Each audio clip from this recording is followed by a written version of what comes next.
বাবা, আমার সাইকেলটা বিক্রি করব, আমার খুব টাকার প্রয়োজন। কিন্তু মুরব্বী, আপনার এই ভাঙাচোরা সাইকেল কে কিনবে? সমস্যা নাই বাবা।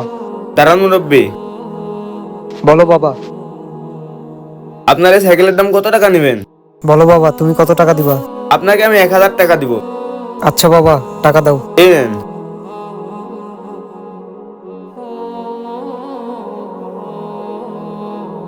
আজব লোক তো, 8000 টাকা সাইকেল 1000 টাকা দিয়ে চলে গেল। ভাইয়া আমি তো স্কুল থেকে চলে আসছি। ভালো করছিস ভাই, এই দেখ আমি তোর জন্য সাইকেল কিনে রাখছি। আরে এটা তো আমার বন্ধু জসিমের সাইকেল। ও অনেক অসুস্থ, সেজন্য ও স্কুলে আসে না।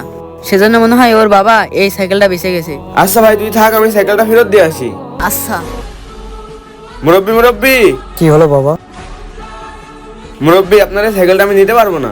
আচ্ছা বাবা, এই নাও তোমার টাকা। না না মুরব্বী, আপনার টাকা দিতে হবে না, এই টাকা দিয়ে আপনি আপনার ছেলে চিকিৎসা করায়েন। আচ্ছা বাবা, তাহলে আসি।